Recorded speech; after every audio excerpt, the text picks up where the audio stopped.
साल भर पहले की बात है। एक शाम को यूं ही टहलने निकला था कि अचानक महाशय नवीन से मुलाकात हो गई। पुराने यार है, बड़ी बेबाकी और बेपरवाह स्वभाव के। आगरे में उनका घर है और अपनी कविताओं के लिए मशहूर है। उनके कवि सम्मेलनों में कई बार शामिल हुआ हूँ। कविता की ऐसी भक्ति मैंने किसी और में नहीं देखी। पेशे से वकील है, मगर मन कविता में ही डूबा रहता है। दिमाग इतना तेज है कि जो मुकदमा सामने आया उसकी तह तक पहुंच जाते हैं। इसीलिए कभी कभी कुछ मुकदमे हाथ लग जाते हैं, परंतु कचहरी के बाहर अदालत या मुकदमे की कोई बात उनके लिए वर्जित है। अदालत के भीतर 4-5 घंटे वो वकील होते हैं, पर बाहर कदम रखते ही पूरे कवि बन जाते हैं। हर समय कवियों का मंडल जमा रहता है, कवि गोष्ठी चलती रहती है और वो रस में डूबे होते हैं। जब अपनी कविता सुनाते हैं तो जैसे किसी और ही दुनिया में चले जाते हैं। उनकी आवाज भी इतनी सुरीली है कि हर श्रोता के दिल में सीधी उतर जाती है। उनकी कविताओं में अध्यात्म और सजीवता का अनोखा संगम है। आज वो बिना किसी सूचना के लखनऊ में मिल गए तो मुझे हैरत हुई। मैंने पूछा, आप यहाँ कैसे, सब कुशल तो है? मुझे आने की खबर तक नहीं दी। वो बोले, भाईजान, एक बड़ी उलझन में फंस गया हूँ, आपको बताने का समय ही नहीं मिला। वैसे भी आपके घर को मैं अपना ही घर समझता हूँ, इसीलिए कोई विशेष तैयारी की जरूरत नहीं समझी। एक जरूरी मामले में आपकी मदद चाहिए। आप अपनी सैर को छोड़ें और मेरी विपत्ति कथा सुनने चले। मैं थोड़ा घबरा गया। आपने तो मुझे चिंतित कर दिया। आप और विपत्ति, मेरी तो जान ही सूख गई। वो बोले, घर चलिए, फिर आराम से बताता हूँ। मैंने पूछा, घर परिवार सब ठीक है ना? वो बोले, हाँ सब ठीक है, वैसी कोई बात नहीं। मैंने कहा, तो पहले चलिए रेस्टोरेंट में कुछ खा पी लेते हैं। पर उन्होंने साफ मना कर दिया। नहीं भाई, इस वक्त कुछ खाने पीने का मन नहीं है। हम दोनों घर की ओर चल दिए। घर पहुंचकर मैंने उन्हें हाथ मुंह धुलवाया, शरबत पेश किया। जब थोड़ा सुकून मिला तब उन्होंने अपनी विपत्ति कथा शुरू की। कुसुम के विवाह में तो आप गए ही थे, उससे पहले भी आपने उसे देखा होगा। मुझे लगता है कि किसी भी सादे स्वभाव वाले युवक को आकर्षित करने के लिए जिन गुणों की जरूरत होती है वो सब उसमें है। आप क्या सोचते हैं? मैंने तुरंत कहा, मैं तो उससे कहीं ज्यादा कुसुम का प्रशंसक हूँ। ऐसी शर्मीली, सुघड़ और विनम्र लड़की मैंने दूसरी नहीं देखी। महाशय नवीन ने करुण स्वर में कहा, वही कुसुम आज अपने पति के बेरहम व्यवहार के कारण रो रो कर जान देने की कगार पर है। उसका गौना हुए 1 साल हो चुका है। इस बीच वो 3 बार ससुराल गई, लेकिन उसका पति उससे बोलता तक नहीं। उसकी सूरत से जैसे नफरत करता है। मैंने कई बार सोचा कि दोनों में साफ सफाई करा दूं, लेकिन न वो आता है न मेरे पत्रों का जवाब देता है। पता नहीं क्या गहरी गांठ पड़ गई है कि उसने इतनी बेरहमी से कुसुम से मुंह मोड़ लिया है। अब सुन रहा हूं कि उसका दूसरा विवाह होने वाला है। कुसुम का हाल बेहाल है, शायद अब आप उसे देखकर पहचान भी न सके। उसका दिन रात का काम बस रोना रह गया है। इससे आप हमारी कठिनाई का सहज अंदाजा लगा सकते हैं। जिंदगी की सारी उम्मीदें धूल हो गई। ईश्वर ने हमें बेटा नहीं दिया, लेकिन कुसुम के रूप में हमें जो सुख मिला उससे हम संतुष्ट थे और अपने भाग्य को धन्य मानते थे। हमने उसे बड़े लाड़ प्यार से पाला, कभी उसे फूल की छड़ी से भी नहीं छुआ। उसकी तालीम में कोई कमी नहीं छोड़ी। भले ही उसने भी ये पास नहीं किया हो, लेकिन उसके विचारों की परिपक्वता और ज्ञान के विस्तार में वो किसी भी उच्च शिक्षित महिला से कम नहीं है। आपने उसके लेख देखे होंगे। मेरा मानना है बहुत कम महिलाएं ऐसे गहरे लेख लिख पाती हैं। समाज, धर्म और नैतिकता पर उसके विचार बहुत परिष्कृत हैं। बहस करने में इतनी माहिर है कि मुझे कभी कभी हैरानी होती है। घर के प्रबंधन में इतनी कुशल कि हमारे घर का सारा इंतजाम उसके हाथ में था, लेकिन उसके पति की नजर में वो जरा भी कदर के लायक नहीं है। मैं बार बार उससे पूछता हूँ, तूने कुछ कहा था क्या, या फिर क्या बात है कि वो तुझसे इतना बेरुखी से पेश आता है? इसके जवाब में वो सिर्फ रोकर यही कहती है, उन्होंने तो मुझसे कभी बात ही नहीं की। मुझे लगता है कि शादी के पहले ही दिन दोनों के बीच कुछ खटपट हो गई होगी। शायद वो कुसुम के पास आया हो और कुछ पूछा हो, और कुसुम ने शर्म के मारे कोई जवाब नहीं दिया होगा। मुमकिन है उसने 2-4 और सवाल किए हों, लेकिन कुसुम ने सिर झुका लिया होगा। आप जानते ही हैं कि कुसुम कितनी शर्मीली है। बस पति देवता तब से नाराज हो गए होंगे। मैं तो ये सोच भी नहीं सकता कि कोई कुसुम जैसी लड़की से बेरुखी बरत सकता है, मगर दुर्भाग्य को कौन बदल सकता है। बेचारी कुसुम ने अपने पति के नाम कई पत्र लिखे, लेकिन उस निर्दयी ने एक का भी जवाब नहीं दिया। सारी चिट्ठियां वापस भेज दी। मेरी समझ में नहीं आता कि उस पत्थर दिल को कैसे पिघलाऊं। अब तो मैं खुद भी उसे कोई पत्र नहीं लिख सकता। अब आप ही कुसुम की रक्षा करें, वरना जल्द ही उसका जीवन समाप्त हो जाएगा और उसके साथ हम दोनों भी खत्म हो जाएंगे। अब उसकी वेदना देखी नहीं जाती। नवीन जी की आंखें भर आई और मुझे भी गहरा दुख हुआ। मैंने उन्हें ढाढ़स बंधाते हुए कहा, आप इतने दिनों से ये चिंता कर रहे थे, मुझसे पहले क्यों नहीं कहा? मैं आज ही मुरादाबाद जाऊंगा और उस लौंडे की ऐसी खबर लूंगा कि वो भी याद करेगा। उसे जबरदस्ती घसीट कर लाऊंगा और कुसुम के पैरों पर गिरा दूंगा। नवीन जी मेरे आत्मविश्वास पर मुस्कुराए और बोले, आप उससे क्या कहेंगे? ये न पूछिए। वशीकरण के जितने मंत्र हैं सब आजमाऊंगा, तो आप सफल नहीं होंगे। नवीन जी बोले, वो इतना शिष्ट, इतना विनम्र और इतना मधुर भाषी है कि आप वहां से उसके भक्त बनकर लौटेंगे। वो हर वक्त आपके सामने हाथ जोड़कर खड़ा रहेगा। आपकी सारी कठोरता शांत हो जाएगी। आपके लिए तो एक ही उपाय है, आपकी कलम में जादू है। आपने कितने ही युवाओं को सही मार्ग पर लगाया है। इंसानियत को जगाना आपका कर्तव्य है। मैं चाहता हूँ कि आप कुसुम की तरफ से ऐसा दारुण, दिल हिला देने वाला पत्र लिखे कि वो लज्जित हो जाए और उसके दिल में प्रेम फिर से जाग उठे। मैं जिंदगी भर आपका एहसानमंद रहूंगा।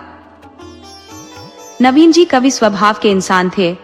उनकी इस योजना में हकीकत से ज्यादा कल्पना का पुट था। आपने मेरे कई कहानियां पढ़कर आंसू बहाए हैं, तो इस आधार पर आपको विश्वास हो गया है कि मैं किसी चतुर सपेरे की तरह जिसे चाहूं उसकी भावनाओं को अपने इशारों पर नचा सकता हूं। परंतु आपको यह पता नहीं कि हर इंसान कवि नहीं होता और न ही सभी के भाव एक जैसे होते हैं। जिन कहानियों पर आपने रोया, वही कहानियां कई लोगों ने उदासीन होकर छोड़ दी। मगर यह बहस का समय नहीं था। वे सोचते कि मैं उनकी मदद से पीछे हट रहा हूं, इसलिए मैंने सहानुभूति के साथ कहा, आपकी बात में गहराई है और मैं आपके प्रस्ताव से सहमत हूं। भले ही आपने मेरी करुणा उत्पन्न करने की क्षमता को थोड़ा बढ़ा चढ़ा कर आंका है, लेकिन मैं आपको निराश नहीं करूंगा। मैं पत्र लिखूंगा और अपनी पूरी कोशिश करूंगा कि उस युवक के अंदर न्याय बुद्धि जागृत हो। लेकिन अगर आप बुरा न माने तो पहले मुझे वो पत्र दिखा दें जो कुसुम ने अपने पति को लिखे थे। उसने वो पत्र वापस भेज दिए हैं और अगर कुसुम ने उन्हें नष्ट नहीं किया है तो वे अभी उसके पास होने चाहिए। उन पत्रों को देखने से मुझे यह अंदाजा हो जाएगा कि किस दिशा में लिखने की गुंजाइश है। नवीन जी ने अपनी जेब से पत्रों का एक बंडल निकालकर मेरे सामने रखा और बोले, मैं जानता था कि आप इन पत्रों को देखना चाहेंगे, इसलिए मैं इन्हें साथ लाया हूँ। आप इन्हें आराम से पढ़ें। कुसुम जितनी मेरी बेटी है उतनी ही आपकी भी है। आपसे क्या छिपाना। सुगंधित गुलाबी चिकने कागज पर बहुत ही सुंदर अक्षरों में लिखे उन पत्रों को मैंने पढ़ना शुरू किया। मेरे स्वामी, मुझे यहाँ आए हुए 1 सप्ताह हो चुका है, लेकिन मेरी आंखें एक पल के लिए भी नहीं लगी। पूरी रात करवटें बदलते हुए बीत जाती है। बार बार सोचती हूँ, मुझसे ऐसा क्या अपराध हुआ कि आप मुझे इस तरह की सजा दे रहे हैं। आप मुझे डांटे, फटकारे या मेरी कोई गलती निकाले, पर यह खामोशी, ये उदासीनता बर्दाश्त से बाहर है। मैं आपके घर 1 हफ्ते रही और परमात्मा जानता है कि मेरे दिल में कितने अरमान थे। कई बार सोचा कि आपसे कुछ पूछूं, अपने अपराधों की माफी मांगूं, लेकिन आपने मुझे कोई मौका ही नहीं दिया। आपको याद होगा, दोपहर में जब घर के सभी लोग सोते थे तो मैं आपके कमरे में जाकर सिर झुकाए खड़ी रहती थी, लेकिन आपने कभी भी मुझे देखा तक नहीं। उस वक्त मेरे मन की क्या स्थिति थी, इसका शायद आप अंदाजा भी नहीं लगा सकते। मेरे जैसी अभागिन स्त्रियां ही इस पीड़ा को समझ सकती है।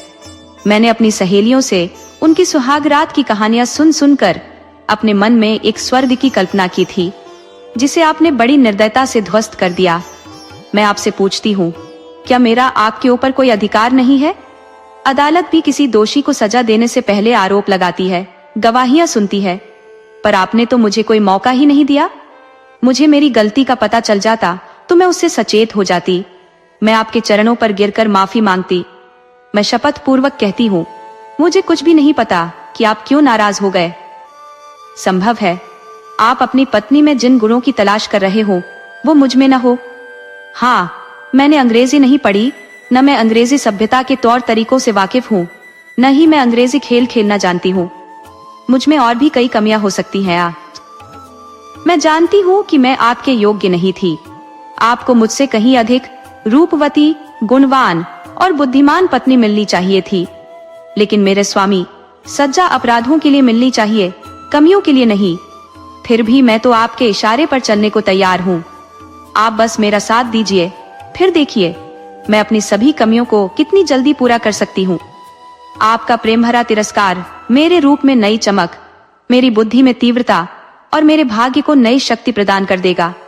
वह आभा पाकर मैं पूरी तरह से नवीकृत हो जाऊंगी। स्वामी, क्या आपने कभी यह सोचा है कि आपका यह क्रोध किस पर बरस रहा है? वह स्त्री जो आपके चरणों में गिरकर क्षमा की भीख मांग रही है, जो जन्म जन्मांतर तक आपकी दासी बनने को तैयार है, क्या वह इस क्रोध को सहन कर सकेगी? मेरा हृदय अत्यंत कोमल है। मुझे रुलाकर आपको और क्या प्राप्त होगा सिवाय पश्चाताप के? आपके क्रोध की एक चिंगारी मुझे भस्म करने के लिए पर्याप्त है। अगर आपकी यही इच्छा है कि मैं मर जाऊं, तो मैं आपके आदेश की प्रतीक्षा में हूं। यदि मेरी मृत्यु से आपको संतोष मिले तो मैं खुशी खुशी अपने प्राण आपके चरणों में समर्पित कर दूंगी। परंतु बिना कहे नहीं रह सकती कि चाहे मुझ में 100 कमियां हों, एक गुण का दावा है। आपकी जितनी सेवा मैं कर सकती हूँ उतनी कोई और नहीं कर सकती। आप विद्वान हैं, दयालु हैं, मनोविज्ञान के गहरे जानकार हैं। आपकी यह दासी आपके सामने खड़ी होकर दया की याचना कर रही है। क्या आप उसे द्वार से ठुकरा देंगे? आपकी अपराधिनी कुसुम। यह पत्र पढ़कर मेरे भीतर एक अजीब सी सिहरन दौड़ गई। ये विचार मेरे लिए असहनीय था कि कोई स्त्री अपने पति से इस हद तक विनम्र होकर याचना करने को विवश हो। अगर पुरुष स्त्री से विमुख हो सकता है तो स्त्री उसे क्यों नहीं त्याग सकती? वह निर्दयी पति सोचता है कि विवाह ने स्त्री को उसकी संपत्ति बना दिया है, जिसे वह जब चाहे पीड़ा दे सकता है और कोई उसे रोकने वाला नहीं है। वह मनमानी करने का अधिकार अपने पास रखता है, चाहे दूसरी, तीसरी या चौथी शादी करे। वह उस स्त्री से दूरी बनाकर भी उसके जीवन पर वही कठोर अधिकार जमाए रख सकता है। वह यह जानता है कि स्त्री समाज की मर्यादाओं में बंधी हुई है और उसकी रुदन और यातना के सिवाय उसके पास कोई और विकल्प नहीं है। लेकिन अगर पुरुष को यह भय होता कि स्त्री उसकी इस निर्दयता का उत्तर न केवल कठोरता से बल्कि साहस से भी दे सकती है, तो वह कभी ऐसा अत्याचार करने का साहस न करता। बेचारी स्त्री कितनी असहाय है। अगर मैं कुसुम की जगह होता तो मैं इस अन्याय का प्रतिकार 10 गुना कठोरता से करता। मैं उसकी छाती पर मुंह दलता। समाज के उपहास की मुझे तनिक भी परवाह न होती। हे अभागे युवक, तुझे यह भी भान नहीं कि तू अपने ही भविष्य का गला कितनी बेरहमी से घोंट रहा है। यह वह समय है जब पुरुष को अपने हृदय में संचित प्रेम को उस स्त्री और उसके परिवार के प्रति उड़ेलना चाहिए। अगर ऐसा करने की उसकी क्षमता नहीं है तो वह स्त्री के प्यासे हृदय को संतुष्ट कैसे कर सकेगा? परिणाम वही होगा जो अक्सर होता है। स्त्री घुट घुट कर जीने पर मजबूर हो जाती है। ये वही समय है जो जीवन भर की मधुर स्मृतियों का आधार बनता है। स्त्री की प्रेम शक्ति इतनी गहन होती है कि वह पति का स्नेह पाकर अपना जीवन धन्य समझती है और उसी प्रेम के सहारे जीवन की तमाम कठिनाइयों का सामना हंसते हुए करती है। यही वह समय है जब हृदय में प्रेम का वसंत खिलता है और नई आशाओं की कोपलें फूटने लगती है। कौन इतना निर्दयी होगा जो इस ऋतु में उस प्रेम के पेड़ पर कुल्हाड़ी चलाएगा? ये वह समय है जब शिकारी किसी पक्षी को उसके खुले आसमान से पकड़कर पिंजरे में बंद कर देता है। क्या वह उम्मीद कर सकता है कि उसकी गर्दन पर छुरी चलाकर उससे मधुर गीत सुनेगा? मैंने दूसरा पत्र पढ़ना शुरू किया। हे मेरे जीवन के स्वामी, 2 सप्ताह से आपके उत्तर की प्रतीक्षा कर रही हूँ और आज फिर वही उलाहना लेकर बैठी हूँ। जब मैंने वह पत्र लिखा था तो मेरा दिल कह रहा था कि उसका उत्तर अवश्य आएगा। मैं एक आशा के विरुद्ध एक और आशा लगाकर बैठी रही। मेरा मन अब भी इस सत्य को स्वीकार करने के लिए तैयार नहीं है कि आपने जानबूझकर उत्तर नहीं दिया। शायद आपको समय नहीं मिला होगा, या ईश्वर न करे कहीं आप अस्वस्थ तो नहीं हो गए। इस विचार से मेरा दिल कांप उठता है। मेरी ईश्वर से बस यही विनती है कि आप स्वस्थ और खुशहाल हों। अगर आप मुझे पत्र न लिखे तो भी मैं रोध होकर शांत हो जाऊंगी, पर आपको ईश्वर का वास्ता है, अगर किसी तरह का कष्ट हो तो मुझे तुरंत सूचित करें, मैं किसी को साथ लेकर आ जाऊंगी। इन परंपराओं और बंधनों में मेरा दम घुटता है। ऐसी हालत में अगर आप मुझे अपनी सेवा से वंचित रखते हैं तो आप मुझसे मेरी सबसे कीमती चीज छीन रहे हैं, जो मेरे जीवन का आधार है। मैं आपसे और कुछ नहीं मांगती, चाहे मुझे कितना भी सादा खाना और कपड़ा दे, मुझे कोई शिकायत नहीं होगी। मैं आपके साथ किसी भी कठिन परिस्थिति में खुश रहूंगी। मुझे गहनों, महलों, सैर सपाटे या धन की लालसा नहीं है। मेरा जीवन का एकमात्र उद्देश्य आपकी सेवा करना है। मेरे लिए इस दुनिया में न कोई भगवान है, न कोई गुरु, न कोई शासक। मेरे भगवान आप है, मेरे राजा आप है। मुझे अपने चरणों से मत हटाइए, मुझे मत ठुकराइए। मैं सेवा और प्रेम के फूल लेकर कर्तव्य और व्रत की भेंट अपने आंचल में सजाकर आपकी सेवा में आई हूँ। मुझे इन फूलों को आपके चरणों पर अर्पित करने दीजिए। पूजा करना भक्त का काम है और देवता उसकी पूजा स्वीकार करता है या नहीं, ये सोचना भक्त का काम नहीं। मेरे सिरमौर, शायद आपको अंदाजा नहीं है कि मेरी हालत इन दिनों कैसी है। अगर आपको मालूम होता तो आप मुझसे यह बेरुखी नहीं दिखाते। आप पुरुष हैं, आपके दिल में दया है, सहानुभूति है, उदारता है। मैं यकीन नहीं कर सकती कि आप मुझ जैसी नाचीज पर गुस्सा कर सकते हैं। मैं आपकी दया की पात्र हूँ। कितनी दुर्बल, कितनी असहाय और कितनी बेजुबान हूँ मैं। आप सूर्य है, मैं तुच्छ कण हूँ। आप अग्नि है, मैं घास का तिनका हूँ। आप राजा है, मैं एक याचक हूँ। क्रोध तो बराबरी वालों पर किया जाता है। मैं भला आपके क्रोध को कैसे सह सकूंगी। अगर आप समझते हैं कि मैं आपकी सेवा के काबिल नहीं हूँ तो मुझे अपने हाथों से जहर का प्याला दे दीजिए। मैं उसे अमृत समझकर अपने सिर और आंखों से लगाकर चुपचाप पी जाऊंगी। जब जीवन आपकी भेंट हो चुका है तो अब आप मारे या जिलाए, ये आपके हाथ में है। मुझे सिर्फ यही तसल्ली होगी कि मेरी मौत से आपको सुकून मिला। मैं तो बस इतना ही जानती हूँ कि मैं आपकी हूँ और हमेशा आपकी रहूंगी, इस जीवन में ही नहीं बल्कि अनंत काल तक। कुसुम इस पत्र को पढ़ते ही मेरे भीतर कुसुम के प्रति भी गुस्सा पैदा होने लगा और उस नासमझ पति के प्रति घृणा। मान लिया तुम एक स्त्री हो और आजकल के चलन के मुताबिक पुरुष को तुम पर पूरा अधिकार है, लेकिन नम्रता की भी तो एक हद होती है।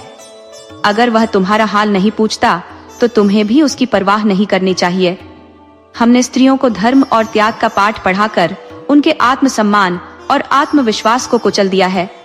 अगर पुरुष स्त्री का मोहताज नहीं है तो स्त्री भी उसका मोहताज क्यों हो। भगवान ने पुरुष को हाथ दिए हैं तो क्या स्त्री को इससे वंचित रखा है। पुरुष के पास बुद्धि है तो क्या स्त्री अबोध है। यही विनम्रता है जिसने मर्दों का घमंड आसमान तक पहुंचा दिया है। पुरुष नाराज हो जाए तो स्त्री के लिए मानो कयामत आ जाती है। मैं समझता हूँ दया के काबिल कुसुम नहीं बल्कि उसका वह अभागा पति है जिसने कुसुम जैसी स्त्री की कद्र नहीं की। मुझे शक है कि इस युवक के जीवन में कोई और माया लगी हुई है। शायद वह किसी और के जाल में फंस चुका है। खैर, मैंने तीसरा पत्र खोल लिया है प्रिया। अब मुझे यह भली भांति समझ में आ गया है कि मेरी जिंदगी में कोई सार नहीं बचा है। वह फूल जिसे कोई देखने या चुनने वाला ना हो क्यों खिले, सिर्फ इसीलिए ताकि वह मुरझाकर जमीन पर गिर जाए और पैरों के नीचे रौंद दिया जाए। मैं आपके घर में 1 महीना बिताकर वापस आई हूँ। ससुर जी ने ही बुलाया था और वही मुझे विदा भी कर गए। इन पूरे दिनों में आपने एक बार भी अपनी सूरत नहीं दिखाई। आप दिन में 20 बार घर आते, अपने भाई बहनों से हंसी ठिठोली करते, मित्रों संग घूमने निकलते, लेकिन मेरे पास आने की जैसे आपने कोई कसम खा रखी हो।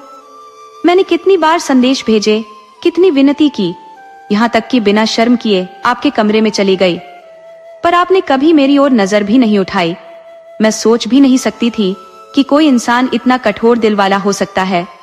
अगर मैं प्रेम की पात्र नहीं, विश्वास के योग्य नहीं, आपकी सेवा करने लायक नहीं, तो क्या दया की भी हकदार नहीं हूँ।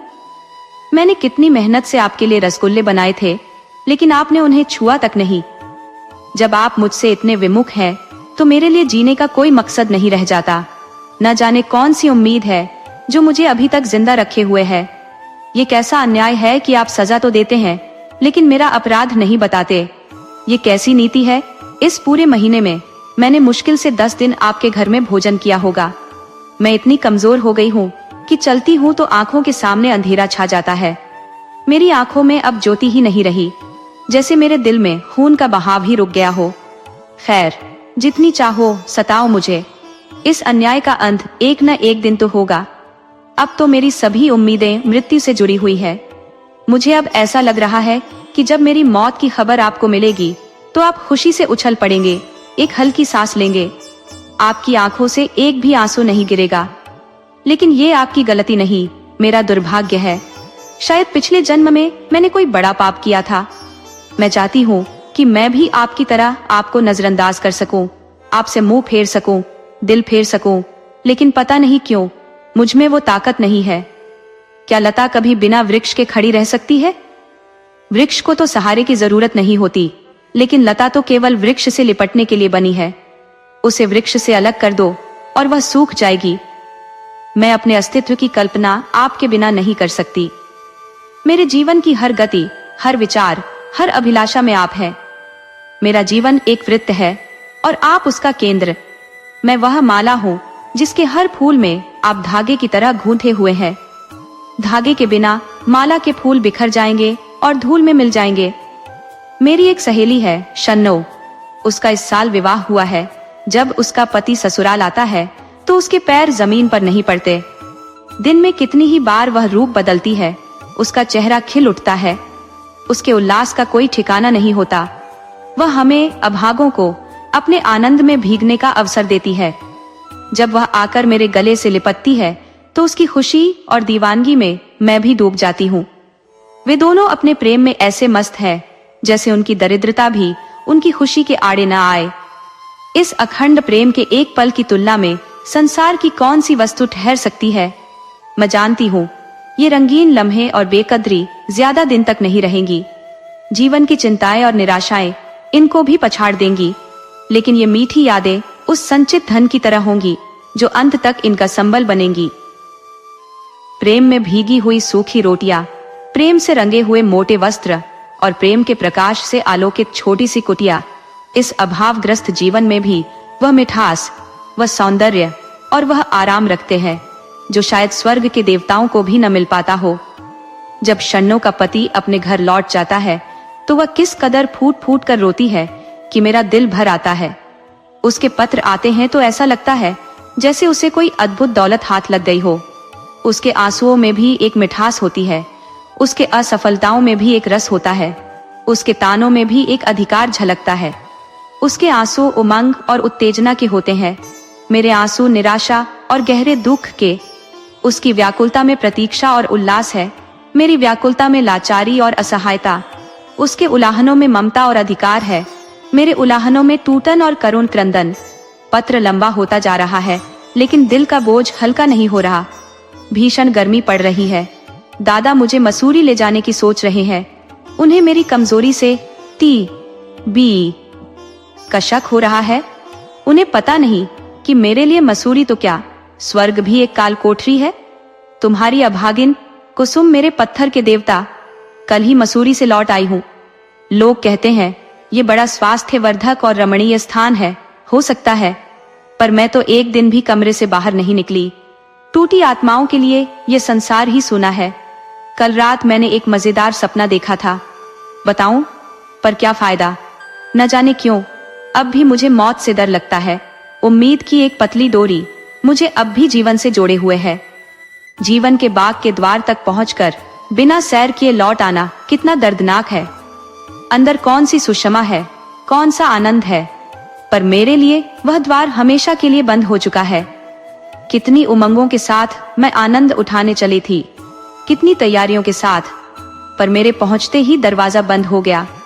अच्छा ये बताओ, अगर मैं मर जाऊं तो क्या तुम मेरी लाश पर 2 आंसू गिराओगे?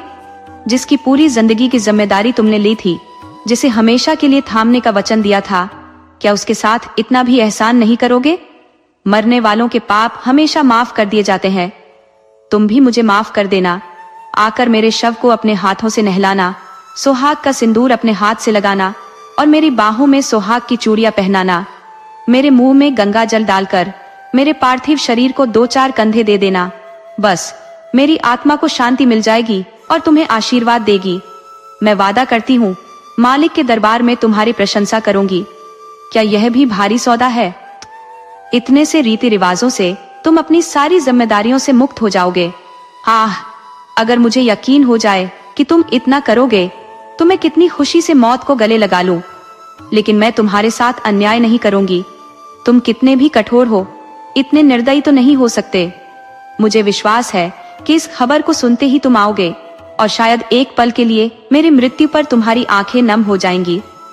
काश मैं अपने जीवन में उस पवित्र क्षण को देख पाती। अच्छा, क्या मैं एक सवाल पूछ सकती हूँ? नाराज मत होना। क्या मेरी जगह किसी और भाग्यशाली ने ले ली है? अगर ऐसा है तो उसे बधाई देना। जरा उसका चित्र भेज देना, मैं उसकी पूजा करूंगी। वह देवता जिसे मैं प्रसन्न नहीं कर सकी, उसने वरदान पा लिया। ऐसे सौभाग्यशाली के तो चरण धो धोकर पीने चाहिए। मेरी दिली ख्वाहिश है कि तुम उसके साथ खुश रहो। अगर मैं उस देवी की कोई सेवा कर सकूं, भले ही सीधे तौर पर नहीं पर परोक्ष रूप से ही तुम्हारे किसी काम आ सकूं। अब बस तुम उसका प्यारा नाम और ठिकाना बता दो। मैं सर के बल दौड़ी चली जाऊंगी और कहूंगी, हे देवी, मैं आपकी दासी हूँ क्योंकि आप मेरे स्वामी की प्रियतमा है। मुझे अपने चरणों में स्थान दो। मैं आपके लिए फूलों का बिछावन बनाऊंगी, आपकी मांग मोतियों से भर दूंगी, आपकी एड़ियों में महावर सजाऊंगी। यही मेरी जीवन की तपस्या होगी। ये मत समझना कि मैं जलूंगी या कुंठित होंगी। जलन तब होती है जब कोई मेरी अपनी चीज छीन रहा हो। जिसके लिए मुझे कभी दावा करने का सौभाग्य ही नहीं मिला, उसके लिए जलन कैसी? मुझे बहुत कुछ और लिखना था, लेकिन डॉक्टर साहब आ गए हैं। बेचारा मेरे दिल के दर्द को टी.बी. समझ रहा है। दुखों की मारी कुसुम इन दोनों पत्रों ने धैर्य का बांध तोड़ दिया। मैं एक बेहद ठंडे स्वभाव का व्यक्ति हूँ। भावुकता मुझसे कोसों दूर रहती है। अधिकतर कलाकारों की तरह मैं शब्दों से जल्दी विचलित नहीं होता। कौन सी चीज दिल से निकली है और कौन सी महज भावनाओं को छूने के लिए लिखी गई है, इस भेद में उलझकर मेरा साहित्यिक आनंद अक्सर बाधित होता है। परंतु इन पत्रों ने मुझे मेरी सीमा से बाहर धकेल दिया। एक जगह तो सचमुच मेरी आंखें भीग गईं। कितनी दर्द भरी सच्चाई थी कि वही लड़की जिस पर उसके माता पिता जान छिड़कते थे, विवाह के बाद इतनी त्रस्त हो जाए। शादी उसके लिए चिता बन गई या शायद उसके मृत्यु का फरमान। इसमें कोई शक नहीं कि ऐसी वैवाहिक त्रासदियां विरली होती हैं, लेकिन समाज की मौजूदा स्थिति में इनकी संभावना हमेशा बनी रहती है। जब तक स्त्री और पुरुष के अधिकार बराबर नहीं होंगे, तब तक ऐसे आघात होते रहेंगे। कमजोर को सताना शायद जीवों का स्वभाव है। काटने वाले कुत्तों से लोग दूर भागते हैं, जबकि सीधे सादे कुत्तों पर बच्चे खेल खेल में पत्थर मारते हैं। अगर तुम्हारे 2 नौकर एक ही दर्जे के हों, तब शायद उनमें कोई झगड़ा ना हो। पर अगर उनमें से एक को अफसर बना दो और दूसरे को उसका माताहत, तो देखना अफसर साहब कैसे अपना रोब जमाते हैं। सुखी वैवाहिक जीवन का आधार केवल अधिकारों की समानता पर ही टिक सकता है। इस असमानता में प्रेम का निवास हो सकता है, इस पर मुझे संदेह है। हम जो आज स्त्री पुरुष के बीच प्रेम कहते हैं, वह वही प्रेम है जो एक मालिक अपने पशु से करता है। पशु सिर झुकाकर काम करता जाए, मालिक उसे खाना देगा, उसकी देह सहलाएगा, आभूषण पहनाएगा। लेकिन जैसे ही जानवर ने थोड़ी भी ढिलाई दिखाई, उसके ऊपर चाबुक बरसता है। इसे प्रेम नहीं कहते। खैर, मैंने 5वां पत्र खोला और जैसा सोचा था, आपने मेरे पिछले पत्र का भी कोई जवाब नहीं दिया। इसका सीधा अर्थ ये है कि आपने मुझे छोड़ने का फैसला कर लिया है। जैसा आप चाहे। पुरुष के लिए स्त्री पांव की जूती है, जबकि स्त्री के लिए पुरुष देवता से भी बढ़कर है। विवेक जागते ही वह पति की कल्पना करने लगती है। मैंने भी वही किया। जब मैं गुड़िया से खेलती थी, तभी आपने गुड्डे के रूप में मेरे हृदय में प्रवेश किया। मैंने आपके चरणों को धोया, फूल मालाओं और भोग से आपका स्वागत किया। कुछ समय बाद जब मुझे कहानियां सुनने और पढ़ने की आदत लगी, तब आप कहानियों के नायक के रूप में मेरे जीवन में आए। मैंने तुम्हें दिल के सबसे गहरे कोने में जगह दी थी। बचपन से ही तुम मेरे जीवन के हर हिस्से में कहीं न कहीं शामिल थे। ये भावनाएं मेरे अस्तित्व की रग रग में समाई हुई हैं। इन्हें दिल से निकालना इतना आसान नहीं है। इनके साथ मेरे जीवन का हर टुकड़ा बिखर जाएगा, लेकिन अगर तुम्हारी यही मंशा है तो फिर ऐसा ही सही। मैं तुम्हारी सेवा में हर चीज त्यागने को तैयार थी। गरीबी और कष्ट की तो बात ही क्या, मैं तो खुद को मिटाने तक को राजी थी। तुम्हारी सेवा में खुद को भुला देना ही मेरे जीवन का मकसद था। मैंने शर्म और संकोच को किनारे रखा, अपने आत्मसम्मान को पैरों तले कुचल दिया। लेकिन तुम फिर भी मुझे अपनाने के इच्छुक नहीं हो। मैं विवश हूँ, इसमें तुम्हारा कोई दोष नहीं है। निश्चित ही मुझसे कोई ऐसी गलती हुई होगी जिसने तुम्हें इतना कठोर बना दिया है। तुम उसे जुबान पर लाना भी जरूरी नहीं समझते। मैं इस कठोरता के अलावा कोई और सजा सहने को भी तैयार थी। अगर तुम्हारे हाथ से जहर का प्याला मिलता तो उसे पीने में मुझे एक पल की भी देर न होती। लेकिन किस्मत की चाल अलग है। पहले मुझे इस सच्चाई को स्वीकारने में झिझक थी कि औरत पुरुष की दासी है। मैं उसे पुरुष की साथी, उसकी अर्धांगिनी मानती थी, पर अब मेरी आंखें खुल गई हैं। कुछ दिन पहले मैंने एक किताब में पढ़ा था कि पुराने जमाने में औरत पुरुष की संपत्ति होती थी, जैसे गाय बैल या खेत। पुरुष को अधिकार था कि वह औरत को बेच दे, गिरवी रख दे या मार डाले। उस समय विवाह की रस्म बस इतनी थी कि दूल्हा अपने दोस्तों के साथ हथियारों से लैस होकर आता और लड़की को जबरन उठा ले जाता। आज हजारों साल बाद भी पुरुष के उस मानसिकता में खास बदलाव नहीं आया है। प्राचीन रीति रिवाज कुछ बदल गए हैं, लेकिन वे अब भी समाज में विद्यमान है। अब जाकर मुझे समझ आया कि उस लेखक ने औरतों की स्थिति का कितना सटीक चित्रण किया था। अब मेरा तुमसे आखिरी अनुरोध है कि मेरे सभी पत्र लौटा दो। तुम्हारे दिए गहने और कपड़े अब मेरे किसी काम के नहीं। इन्हें अपने पास रखने का मेरा कोई हक नहीं है। तुम जब चाहो उन्हें वापस मंगवा सकते हो। मैंने उन्हें एक बक्से में रख दिया है, उसके साथ सूची भी रखी हुई है, मिलाकर देख लेना। आज से तुम मेरी जुबान या कलम से कोई शिकायत नहीं सुनोगे। इस भ्रम को भी कभी अपने दिल में जगह मत देना कि मैं तुम्हारे साथ बेवफाई करूंगी। मैं इसी घर में चुपचाप घुट घुट कर मर जाऊंगी, पर तुम्हारे प्रति मेरी भावना कभी मैली नहीं होगी। मुझे जिस संस्कार में पाला गया है उसकी बुनियाद पति के प्रति श्रद्धा है। ईर्ष्या या जलन भी इस भावना को मेरे दिल से नहीं निकाल सकती। मैं तुम्हारे कुल की रक्षक हूँ। उस जिम्मेदारी में कभी कोई चूक नहीं करूंगी। अगर मेरे बस में होता तो मैं उसे भी वापस कर देती, पर इस मामले में मैं भी विवश हूँ और तुम भी। मेरी ईश्वर से यही प्रार्थना है कि तुम जहाँ भी रहो सुखी रहो। मेरे जीवन का सबसे कड़वा अनुभव ये रहा है कि नारी जीवन हर तरफ से शापित है। अपने लिए, अपने माता पिता के लिए, अपने पति के लिए। उसकी कद्र न मायके में है न ससुराल में। मेरा घर शोकमग्न है। माँ रो रही है, पिता भी दुखी है, पूरा परिवार उदास है। शायद लोग सोचते होंगे कि अगर यह लड़की इस कुल में न आई होती तो अच्छा होता, लेकिन सारी दुनिया एक तरफ हो जाए, मैं तुम्हारे ऊपर कभी विजय नहीं पा सकती। तुम मेरे स्वामी हो, तुम्हारा फैसला अंतिम है। उसका कोई अपील नहीं, कोई फरियाद नहीं। खैर, आज से यह अध्याय खत्म हुआ। अब मेरे पास बस मेरा टूटा और दर्द से भरा दिल बचा है। यह अफसोस मन में है कि मैं तुम्हारी कुछ भी मदद न कर सकी। अभागिनी कुसुम न जाने कितनी देर तक मैं गहरे दुख में बैठा रहा। जब महाशय नवीन ने पूछा, आपने इन पत्रों को पढ़कर क्या निर्णय लिया? मैंने आंसुओं से भरे दिल से कहा, अगर इन पत्रों ने उस नर पिशाच के दिल को नहीं पिघलाया तो मेरा पत्र भला क्या करेगा? इन पत्रों में हर धर्म का भाव छुआ गया है। दया, लज्जा, तिरस्कार, न्याय। कुसुम ने कोई भी पक्ष अधूरा नहीं छोड़ा। मेरे पास अब यही आखिरी तरीका है कि उस शैतान के सामने जाऊं और इस समस्या की गहराई तक पहुंचने की कोशिश करूं। अगर उसने मुझे संतोषजनक उत्तर नहीं दिया तो मैं उसका और अपना खून एक कर दूंगा।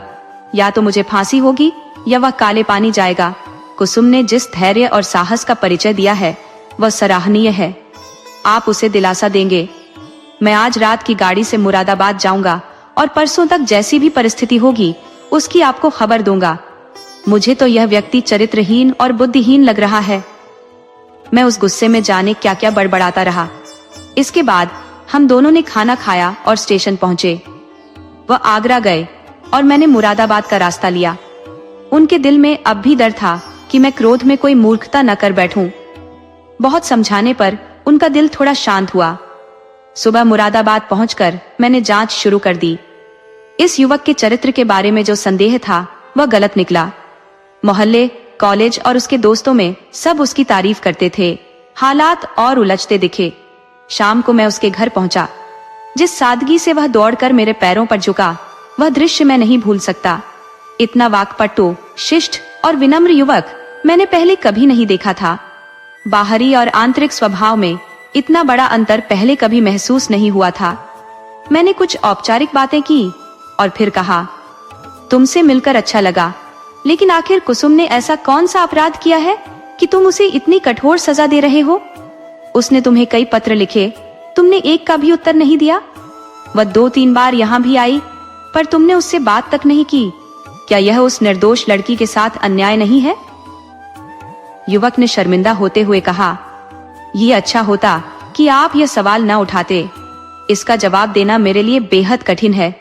मैंने इसे आप लोगों के अनुमान पर छोड़ दिया था, पर इस गलत फहमी को दूर करने के लिए मुझे यह कहना जरूरी है। इतना कहते ही वह चुप हो गया।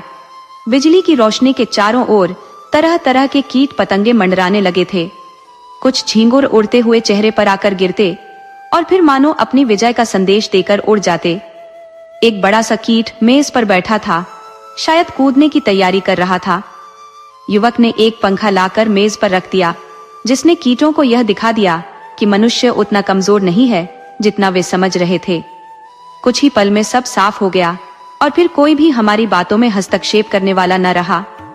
युवक ने झिझकते हुए कहा, शायद आप मुझे स्वार्थी और लोभी समझेंगे, लेकिन असलियत यह है कि इस विवाह से मेरी वह आकांक्षा पूरी नहीं हुई जो मुझे जान से भी ज्यादा प्यारी थी। मैं विवाह के लिए तैयार नहीं था, अपने पैरों में बेड़ियां नहीं डालना चाहता था, पर महाशय नवीन बार बार जोर देते रहे और जब मुझे यह उम्मीद हुई कि वह मेरी हर तरह से मदद करेंगे, तब मैं मान गया। लेकिन शादी के बाद उन्होंने मेरी कोई सुध नहीं ली। मुझे एक पत्र भी नहीं लिखा कि वह मुझे विदेश भेजने का इंतजाम कब तक करेंगे। मैंने पहले ही अपनी इच्छा जाहिर कर दी थी, लेकिन उन्होंने मुझे निराश करना ही उचित समझा। उनकी इस बेरुखी ने मेरे सारे सपनों को चूर चूर कर दिया। अब मेरे पास और क्या बचा है? बस LLB पास कर लूं और कचहरी के चक्कर काटता रहूं। मैंने पूछा, तो आखिर तुम नवीन जी से क्या चाहते हो? लेन देन में तो उन्होंने कोई शिकायत का मौका नहीं दिया। शायद तुम्हें विदेश भेजने का खर्च उनके बस से बाहर हो। युवक ने सिर झुकाकर कहा, तो ये बात उन्होंने पहले ही मुझे बता देनी चाहिए थी। फिर मैं शादी ही क्यों करता? उन्होंने चाहे कितना भी खर्च किया हो, पर उससे मुझे क्या मिला? दोनों तरफ से 10-12 हजार रुपए यूं ही बर्बाद हो गए और मेरे सारे सपने धूल में मिल गए। मेरे पिताजी पर भी हजारों का कर्ज चढ़ गया है। अब वह मुझे इंग्लैंड नहीं भेज सकते। क्या नवीन जी चाहते तो मुझे विदेश नहीं भेज सकते थे? उनके लिए 10-5 हजार रुपए की तो कोई अहमियत ही नहीं है। मैं यह सुनकर स्तब्ध रह गया। मेरे मुंह से अनायास निकला, छी, वाह रे दुनिया और वाह रे हमारा समाज। यहाँ ऐसे स्वार्थी लोग भरे पड़े हैं जो एक बेबस लड़की का जीवन बर्बाद करके उसके पिता पर दबाव डालकर अपने ऊंचे सपने पूरा करना चाहते हैं। पढ़ाई के लिए विदेश जाना गलत नहीं है अगर खुद के दम पर जाओ, लेकिन बीवी को छोड़कर ससुर के पैसों पर विदेश जाना, यह तो बेशर्मी की हद है। अगर तुम अपने दम पर जाते तो तारीफ की बात होती। इस तरह किसी की गर्दन पर सवार होकर आत्मसम्मान बेचकर जाने का क्या फायदा? इस खुदगर्ज इंसान के लिए कुसुम की कोई कीमत ही नहीं थी। वह तो बस उसके लालच को पूरा करने का एक जरिया थी। ऐसे घिनौने स्वभाव के इंसान से और तर्क करना बेकार था। हालात ऐसे थे कि हमारी मजबूरी उसकी मर्जी पर निर्भर थी और हमारे पास उसके सामने सिर झुकाने के अलावा कोई और चारा न था। मैं तुरंत दूसरी गाड़ी से आगरा पहुंचा और नवीन जी से सारी बातें बताईं। उन्हें क्या पता था कि सारी जिम्मेदारी उनके ऊपर डाल दी गई है। भले ही इस मंदी ने उनकी वकालत पर भी असर डाला था और वह 10-5 हजार रुपए आसानी से खर्च नहीं कर सकते थे, लेकिन अगर इस युवक ने उनसे इशारा भी किया होता तो वह जरूर कोई रास्ता निकालते। आखिर कुसुम के सिवा उनका है ही कौन? उन्हें तो इसकी भनक भी नहीं थी। जैसे ही मैंने उन्हें यह सब बताया, वह बोले, छे, इस छोटी सी बात को इस आदमी ने इतना बड़ा मुद्दा बना दिया। आप उसे आज ही लिख दें कि वह जब जहां पढ़ने जाना चाहे जा सकता है। मैं उसका सारा खर्च उठाने को तैयार हूँ। साल भर निर्दयी ने कुसुम को रुला रुला कर मार ही डाला। घर में जब इसकी चर्चा हुई तो कुसुम ने भी माँ से यह सुना। पता चला कि 1000 रुपए का चेक उसके पति के नाम भेजा जा रहा है, मानो किसी संकट से छुटकारा पाने के लिए कोई अनुष्ठान किया जा रहा हो। कुसुम ने भ्रिकुटी चढ़ाकर कहा, अम्मा, दादा से कह दो, कहीं भी रुपए भेजने की जरूरत नहीं है। माँ ने हैरानी से कुसुम की ओर देखा। कैसे रुपए? अच्छा वो, इसमें क्या हर्ज है? लड़के का मन है तो वह विदेश जाकर पढ़े, हम क्यों रोकने लगे? रुपये भी उसी के हैं, नाम भी उसी का है, हमें कौन अपने साथ लेकर जाना है? नहीं, आप दादा से साफ कह दीजिए, एक भी पाई न भेजे। आखिर इसमें क्या बुराई है? क्योंकि यह बिल्कुल वैसा ही है जैसे कुछ बदमाश किसी को पकड़कर फिरौती के तौर पर पैसा वसूलते हैं। ये भी तो उसी तरह की लूट है। माँ ने उसे घृणा भरी नजरों से देखा। कैसी बातें कर रही हो बेटी? इतने दिनों बाद तो मुश्किल से हालात थोड़े ठीक हुए हैं और तुम फिर उन्हें नाराज कर रही हो। कुसुम ने चिढ़कर कहा, ऐसे आदमी के रूठे रहने में ही भलाई है। जो इतना स्वार्थी, इतना अभिमानी और इतना गिरा हुआ इंसान है, उसके साथ मैं नहीं रह सकती। साफ कह देती हूँ, अगर वहां पैसे गए तो मैं जर खा लूंगी। इसे मजाक मत समझना, मैं उसका चेहरा भी देखना नहीं चाहती। दादा से साफ साफ कह देना, और अगर तुमसे ये बात नहीं कही जा रही तो मैं खुद कह दूंगी। मैंने तय कर लिया है कि मैं आजाद रहूंगी। माँ ने देखा कुसुम का चेहरा गुस्से से लाल हो उठा था। वो इस मुद्दे पर और कुछ सुनने या कहने के मूड में नहीं थी। दूसरे दिन नवीन जी ने जब यह सब मुझे बताया तो मैं हड़बड़ाकर बिना सोचे समझे सीधे दौड़ता हुआ गया और कुसुम को गले से लगा लिया। मुझे तो हमेशा से ऐसी ही नारियों में आत्मसम्मान की झलक देखने की चाह रही है। कुसुम ने वही कर दिखाया जो मैं मन ही मन चाहता था, पर बोलने की हिम्मत मुझ में नहीं थी। साल भर बीत चुका है और कुसुम ने अपने पति को एक भी पत्र नहीं लिखा, न ही उसके बारे में किसी से कोई बात की। नवीन जी ने कई बार उसे वापस बुलाने की कोशिश की, पर कुसुम उसके नाम तक से चिढ़ने लगी। अब उसमें आत्मनिर्भरता की ऐसी ताकत आ गई है कि उसे देखकर हैरानी होती है। उसके चेहरे से उदासी और दर्द की पीली छाया गायब हो चुकी है। अब वहां आत्मसम्मान और आजादी की दमक नजर आती है। दोस्तों, आपको कहानी कैसी लगी? अपने सुझाव कमेंट करना न भूले। तो चलिए आज की अगली कहानी शुरू करते हैं।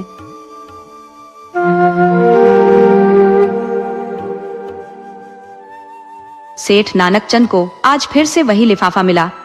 वही परिचित लिखावट देखकर उनका चेहरा पीला पड़ गया। लिफाफा खोलते समय उनके हाथ कांपने लगे, दिल की धड़कनें बढ़ गईं। वे भली भंती जानते थे खत में क्या लिखा होगा। इससे पहले भी ऐसे 2 धमकी भरे पत्र उन्हें प्राप्त हो चुके थे। इस तीसरे पत्र में भी वही धमकियां होंगी, इसमें कोई संदेह नहीं था। खत हाथ में थामे हुए सेठ नानकचंद आकाश की ओर देखने लगे। वे दिल के मजबूत आदमी थे। धमकियों से डरना उन्होंने कभी नहीं सीखा था। वे तो मुर्दों से भी अपनी रकम वसूल कर लिया करते थे। दया और उपकार जैसे भाव उनके स्वभाव में कहीं नहीं थे, वरना वे महाजन कैसे बनते। इसके अलावा वे धर्मनिष्ठ भी थे। हर पूर्णिमा को सत्यनारायण की कथा सुनते, हर मंगलवार को महावीर जी को लड्डू चढ़ाते और प्रतिदिन यमुना में स्नान करना उनका नियम था। साथ ही हर एकादशी पर उपवास रखते और ब्राह्मणों को भोजन कराते थे। अब जबकि घी में भारी लाभ हो रहा था, वे एक धर्मशाला बनवाने का भी विचार कर रहे थे। इसके लिए जमीन भी देख ली थी। उनके पास सैकड़ों मजदूर और बेलदार थे जो सूद में काम करने को तैयार रहते थे। इंतजार इस बात का था कि कोई ईंट और चूने वाला फंसे, ताकि सूद में ही ईंट चूना भी मिल जाए। उनकी इस धर्मनिष्ठता ने उनकी आत्मा को और भी दृढ़ बना दिया था। देवताओं के आशीर्वाद से उन्हें कभी व्यापार में घाटा नहीं हुआ था और भयंकर परिस्थितियों में भी उनका मन शांत रहता था। परंतु जब से यह धमकी भरे पत्र आने लगे थे, उनका मन शंकाओं से घिर गया था। कहीं सच में डाकुओं ने हमला कर दिया तो? देवताओं के आशीर्वाद से प्राकृतिक आपदाओं में वे सुरक्षित रहते थे, पर इस मानवीय खतरे के सामने उनकी श्रद्धा भी कमजोर पड़ गई थी। रात को उनके द्वार पर केवल एक चौकीदार रहता था। अगर हथियारबंद लोग आ जाएं, तो वह अकेला क्या कर सकेगा? शायद उनकी आहट पाकर भाग खड़ा हो। उनके पड़ोसियों में ऐसा कोई नहीं था जिस पर वे भरोसा कर सके। उनके असामियों में ज्यादातर वही लोग थे जो कभी उनके कर्जदार थे, लेकिन एहसान फरामोशों का भरोसा नहीं किया जा सकता। उनके दरवाजे मजबूत थे, उन्हें तोड़ना आसान नहीं था। अंदर का दरवाजा भी काफी मजबूत था, सैकड़ों लोग भी उसे तोड़ने में नाकामयाब हो सकते थे। दीवारें इतनी ऊंची और सपाट थी कि उस पर चढ़ने की हिम्मत कोई न कर सकता था। साथ ही उनके पास राइफलें भी थी, जिनसे वे कई लोगों को एक ही बार में मार गिरा सकते थे। फिर भी इस सब के बावजूद उनके मन में एक अनजानी आशंका बैठी रहती थी। क्या चौकीदार भी उसी गिरोह का हिस्सा था? क्या उनके नौकर भी विश्वासघात कर सकते थे? इसलिए सेठ नानक चंद अब अक्सर घर के अंदर ही रहते थे। वे मिलने आने वालों से पहले उनका पूरा विवरण पूछते, तभी उनसे मिलते। बावजूद इसके उन्हें कुछ समय चौपाल में भी बिताना पड़ता था, वरना व्यापार ठप हो जाता। जब वे बाहर रहते, उनके प्राण जैसे हलक में अटके रहते। उनके स्वभाव में भी बदलाव आ गया था। अब वे पहले की तरह कठोर और कटुवाणी में बात नहीं करते थे। सूद की दरें भी कम कर दी थी, परंतु फिर भी उनका मन शांत नहीं था। कई मिनटों तक खुद को संभालने के बाद उन्होंने पत्र खोला। उनके माथे पर जैसे गोली चल गई हो। उनके सिर में चक्कर आने लगे, चीजें धुंधली दिखाई देने लगी और उनका सांस फूलने लगा। पत्र में लिखा था, तुमने हमारे पिछले दोनों पत्रों को नजरअंदाज किया है। शायद तुम सोचते हो कि पुलिस तुम्हारी रक्षा करेगी, पर यह तुम्हारा भ्रम है। जब तक पुलिस आएगी, हम अपना काम खत्म करके दूर निकल चुके होंगे। हम तुमसे केवल 25,000 रुपए मांग रहे हैं, जो तुम्हारे लिए कोई बड़ी बात नहीं है। हमें मालूम है कि तुम्हारे पास 1 लाख की मोहरें रखी हुई है, लेकिन तुम विनाश की ओर बढ़ रहे हो। आज शाम तक अगर पैसे नहीं मिले तो रात को हम धावा बोलेंगे। जितने आदमी और हथियार जुटाना चाहो जुटा लो। हम वीर हैं, चोर नहीं। हम ललकार कराएंगे, दिन दहाड़े आएंगे। धन उसी का होता है जो धनुष तोड़ सकता है और मछली की आंख भेद सकता है। सेठ नानक चंद ने तुरंत बही खाते बंद किए, रुपए संभाल कर तिजोरी में रखे और दरवाजे को भीतर से बंद कर दिया। केसर एक स्त्री थी जो अपने दोहरे बदन और उम्र ढलने के बावजूद यौवन के चाव में डूबी रहती थी, जैसे वह वृक्ष जो बेमौसम भी हरी भरी पत्तियों से लदा रहता है। संतान पाने की अधूरी इच्छा के बाद अब उसके पास बस यही धुन थी कि वह अपनी संचित माया को भोगे। उसे इस बात का खौफ था कि जब आंखें बंद होंगी तो उसकी दौलत किसके हाथ लगेगी, और वह मौत से इसलिए भी डरती थी। मौत को वह बीमारी का दूसरा नाम समझती थी और नित्य नई दवाओं का सेवन करती थी। इस काया को तब तक संजोए रखना चाहती थी जब तक इसका अंतिम तंतु भी सलामत रहे। अगर संतान होती तो शायद वह मृत्यु को सहजता से स्वीकार करती, लेकिन अब उसके लिए जीवन के समाप्त होने का मतलब था उसकी ही समाप्ति। इसलिए वह अधिक से अधिक जीना चाहती थी, भले ही वह जीवन बिना किसी आनंद के हो, जैसे वह कड़वा कौर जिसे हम इस डर से निगल लेते हैं कि कहीं वह सड़ न जाए। केसर ने घबराकर कहा, मैं कब से कह रही हूँ कि कुछ महीनों के लिए यहाँ से दूर चले चलो, पर तुम सुनते ही नहीं। आखिर तुम किस दिशा में जा रहे हो? सेठ जी स्वाभाविक रूप से चिंतित थे। ऐसी स्थिति में कौन शांत रह सकता है, पर वह कायर नहीं थे। उन्हें अब भी विश्वास था कि अगर कोई बड़ा संकट आ पड़े तो वह उससे भागेंगे नहीं। संकट के सिर पर मंडराते देखते ही उनके भीतर की कमजोरी छूमंतर हो गई थी, जैसे हिरण शिकारी के सामने भागने का रास्ता न देखकर पलटकर वार कर देता है। अक्सर संकट के समय ही इंसान की असली शक्ति और क्षमता सामने आती है। सेठ जी ने मन ही मन यह तय कर लिया था कि जो भी विपत्ति आएगी उसका डटकर सामना करेंगे। डर किस बात का, जो होना है वह होकर रहेगा। हमारी जिम्मेदारी है कि अपनी रक्षा करें, बाकी मरना जीना तो विधि के हाथ में है। उन्होंने सेठानी को सांत्वना दी। तुम बेकार ही घबरा रही हो केसर, आखिरकार वो सब भी तो इंसान है। अपनी जान का मोह उन्हें भी है, नहीं तो यह सब को कर्म क्यों करते? मैं खिड़की की आड़ से 10-20 को गिरा सकता हूँ। मैं अभी पुलिस को खबर देने जा रहा हूँ। उनका काम है हमारी सुरक्षा करना। हम सरकार को 10,000 सालाना टैक्स देते हैं। आखिर किस लिए? सेठ जी ने कहा, मैं अभी दरोगाजी के पास जाता हूँ। जब सरकार हमसे टैक्स लेती है तो हमारा बचाव करना उनका कर्तव्य है। केसर को यह राजनीति की बातें समझ नहीं आई। वह किसी तरह उस दिल में बैठे भय से मुक्त होना चाहती थी जो सांप की तरफ फुफकार रहा था। उसे पुलिस पर बहुत भरोसा नहीं था। उसने तीखे स्वर में कहा, मैं पुलिस को बहुत देख चुकी हूं। जब हादसा होता है तो ये लोग कहीं नजर नहीं आते। हादसा हो जाने के बाद ये लोग शान से आते हैं और रोक जमाते हैं। पुलिस तो सरकार का शासन चला रही है, तुम क्या जानो?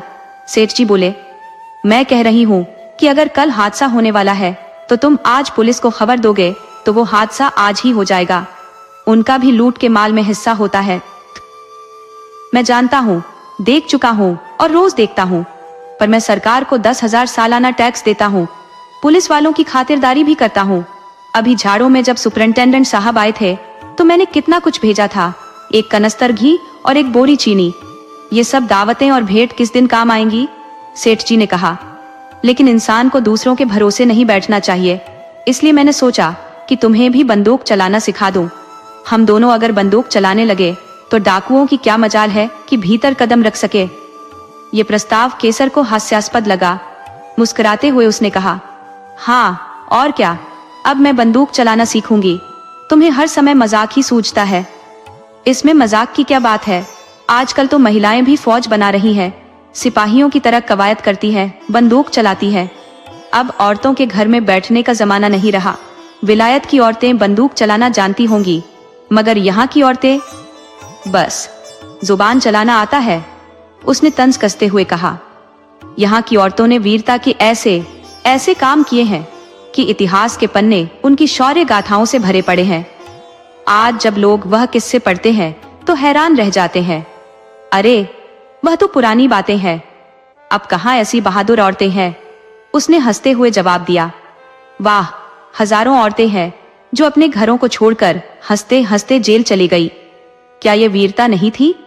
अभी हाल में ही पंजाब की हरनाथ कुंवर ने अकेले 4 हथियारबंद डाकुओं को काबू में कर लिया। यहाँ तक कि लाट साहब ने भी उनकी तारीफ की। पता नहीं वह कैसी औरतें रही होंगी। मैं तो डाकुओं को देखकर बेहोश हो जाऊंगी, उसने कांपते हुए कहा। उसी समय एक नौकर आकर बोला, हुजूर, थाने से 4 कांस्टेबल आए हैं, आपको बुला रहे हैं। सेठ जी ने खुश होकर पूछा, क्या थानेदार भी है? नहीं हुजूर, सिर्फ कांस्टेबल आए हैं, थानेदार क्यों नहीं आया? सेठ जी ने पान चबाते हुए पूछा और बाहर चले गए।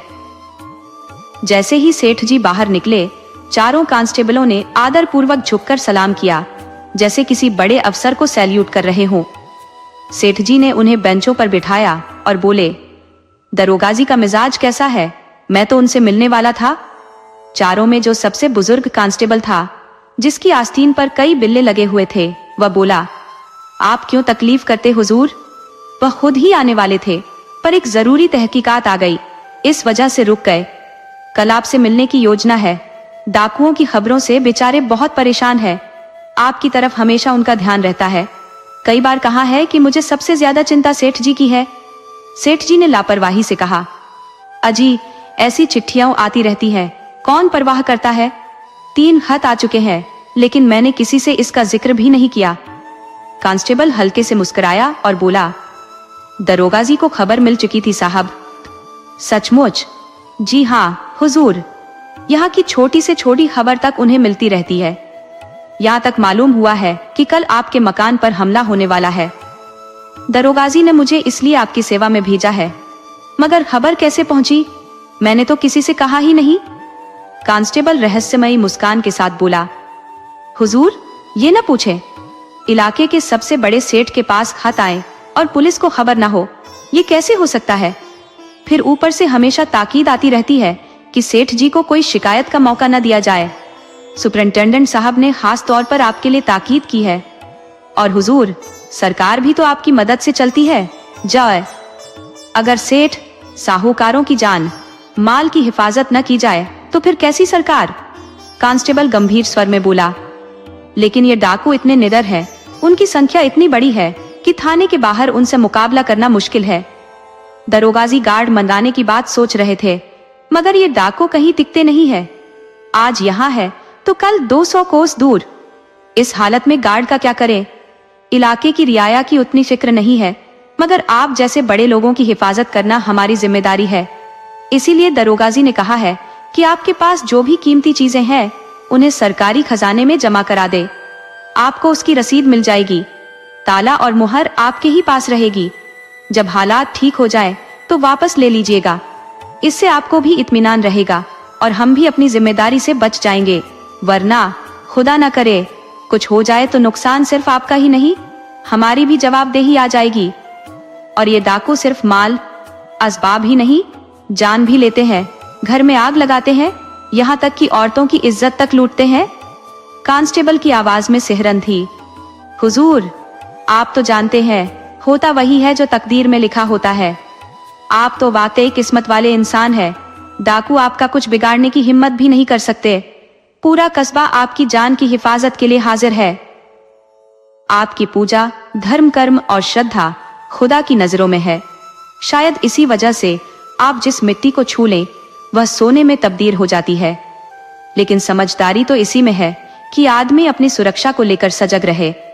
आपके पास मोटर कार है ही, जो भी कीमती सामान हो उसे उसमें रख दे। हम 4 लोग साथ होंगे, कोई खतरा नहीं। मिनटों में आपको यहाँ से निकाल लेंगे। हमें मालूम हुआ है कि इस डाकू गैंग में करीब 20 लोग हैं। 2 बैरागी बने घूम रहे हैं, जबकि 2 पंजाबियों का भेस लेकर कपड़ा बेचते हैं। इनके साथ 2 बहंगी वाले भी हैं। कुछ लोग बलूचियों का भेस लेकर छुरियां और ताले बेच रहे हैं। हुजूर, कहाँ तक बताऊं, हमारे थाने में सबका हुलिया दर्ज है। खतरे के वक्त आदमी का दिल कमजोर हो जाता है और वह उन बातों पर भरोसा कर लेता है जो सामान्य हालात में कभी न करता। जब किसी इलाज से फायदा नहीं होता तो हम झाड़ फूंक, ताबीज और ओझाओं की शरण लेते हैं। दरोगा जी की मंशा चाहे जो हो, पर सेठ जी इस सुझाव को मानने को तैयार थे। कुछ रुपए खर्च हो भी गए तो क्या, ऐसे मौके तो जिंदगी में आते ही रहते हैं। इस वक्त से बढ़िया कोई इंतजाम हो ही नहीं सकता था। इसे तो खुदा की कृपा मानना चाहिए। उनके पास 2 बंदूकें हैं और कुछ लोग मदद करने भी निकल आएंगे, लेकिन जान तो हमेशा जोखिम में ही होती है। सेठ जी ने निश्चय किया कि दरोगा जी की सलाह माननी चाहिए और इस कृपा से फायदा उठाना चाहिए। नौकरों को पैसा देकर सारा सामान निकालवा लेंगे। और क्या भरोसा, कोई चीज गायब कर दी तो। उन्होंने दरोगाजी की मंशा को सामान्य रूप से स्वीकार करते हुए कहा, मैंने यहाँ ऐसी व्यवस्था की थी कि अगर वे यहाँ आते तो मोह की खाते। पूरा कस्बा मेरी मदद को तैयार है, लेकिन दरोगाजी का तरीका मुझे ज्यादा अच्छा लगा। इससे उनकी जिम्मेदारी भी खत्म हो जाएगी और मेरे सिर से भी चिंता का बोझ हट जाएगा। पर मेरे बस की बात नहीं कि घर की सारी चीजें बाहर निकाल कर लाऊं। नौकरों की कोई कमी नहीं, पर किसकी नीयत कैसी है कौन जाने। आप लोग मदद करेंगे तो काम आसान हो जाएगा। हेड कांस्टेबल ने खुशी से इस जिम्मेदारी को स्वीकारते हुए कहा, हुजूर, हम आपके गुलाम हैं। हमें तलब सरकार से मिलती है, ये तो ठीक है, लेकिन असली मालिक तो आप ही हैं। आप बस सामान हमें दिखाइए, हम पल भर में सब निकाल लेंगे। आपकी खिदमत करने का इनाम तो मिलेगा ही। 15-20 रुपए की तनख्वाह में गुजारा नहीं होता हुजूर। आप लोग रहम न करें तो हमारे बाल बच्चे भूखे मर जाएं। सेठ जी ने अंदर जाकर केसर को यह खबर सुनाई तो उसकी जान में जान आई। उसने खुश होकर कहा, भगवान ने मदद की, नहीं तो मेरी जान पर बनी थी। सेठ जी ने गर्वित होकर कहा, इसे कहते हैं सरकार का इंतजाम। जरा सी खबर भी तुरंत उन तक पहुंच जाती है और रोकथाम का आदेश हो जाता है। यहाँ के लोग तो ऐसे मूर्ख हैं कि स्वराज्य के लिए चिल्ला रहे हैं। अगर इन्हें सत्ता मिल गई तो सब दिन दोपहर लूट मचाएंगे। हाकिमों का आदर सत्कार कभी निष्फल नहीं जाता। मैं तो सोच रहा हूँ कि घर में कोई बहुमूल्य वस्तु न छोड़ूं। डाकू आए तो अपना सा मोह लेकर लौट जाए। केसर ने मन ही मन कहा, कुंजी उनके सामने फेंक देना और कहना, जो लेना है ले जाओ, साले शर्मिंदा हो जाएंगे। अरे देखो, तिथि तक बता दी। ये नहीं समझते कि अंग्रेजी सरकार का राज है। तुम दाल चलोगे तो वे पात चलेंगे।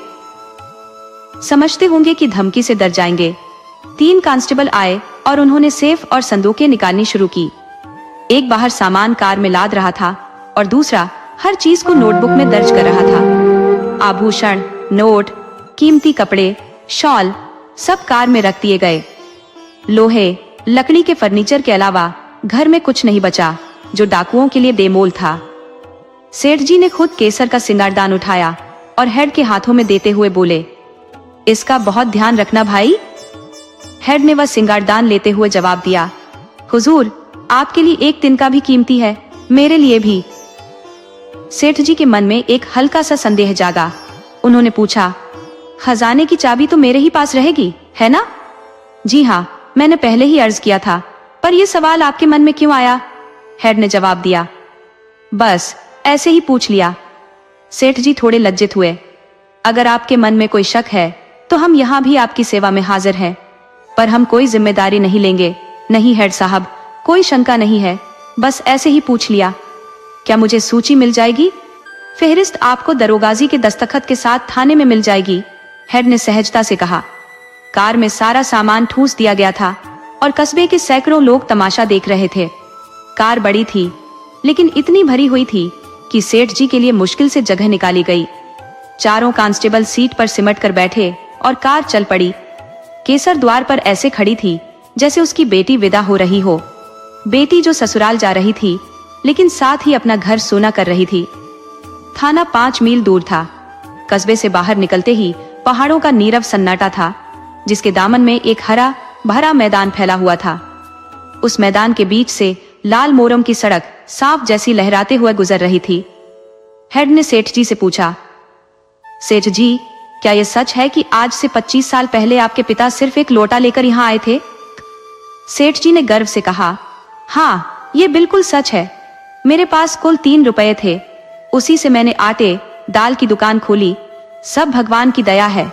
इंसान की तकदीर का कोई भरोसा नहीं, पल भर में बन या बिगड़ सकती है। लेकिन मैंने कभी भी पैसे के पीछे नहीं भागा, हमेशा धर्म का पालन किया।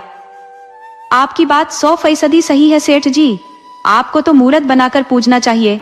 3 रुपए से लाखों कमाना मामूली काम नहीं है, सेठ जी ने जवाब दिया। आधी रात तक तो फुर्सत मिलती ही नहीं। हाँ साहब, आपको तो यह सब कारोबार एक जाल जैसा लगता होगा। जाल तो है, पर भगवान की माया भी देखिए। इंसान सब समझकर भी इसमें फंसता ही रहता है। मौत आने पर ही मुक्ति मिलती है।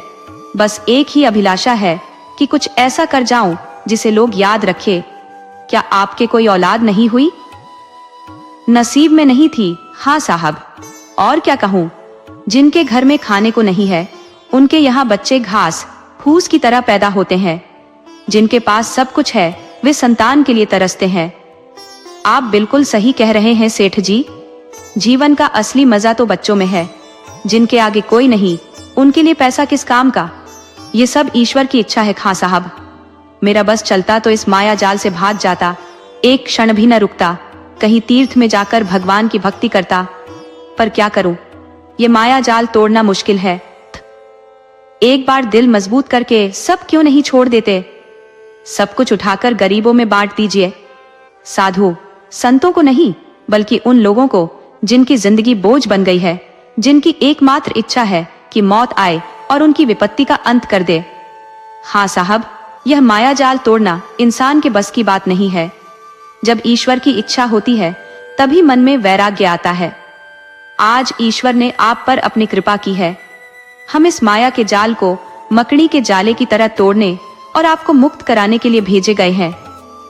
ईश्वर आपकी भक्ति से प्रसन्न है और अब वे आपको इस बंधन में नहीं रखना चाहते।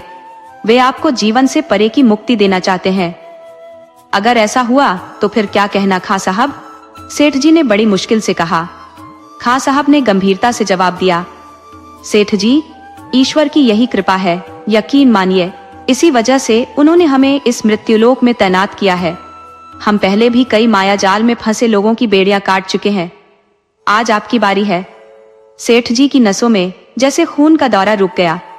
उन्होंने घबराई हुई आंखों से सिपाहियों की तरफ देखा और फिर बोले, आप तो बड़े हंसी मजाक के मोड़ में लगते हैं खां साहब।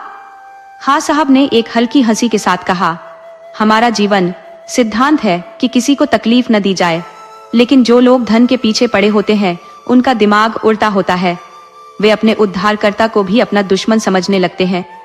हम आपकी बेड़ियां काटने आए हैं, पर अगर हम आपसे कहें कि सारा धन संपत्ति छोड़कर घर की ओर चले, तो आप चीख पुकार मचाने लगेंगे।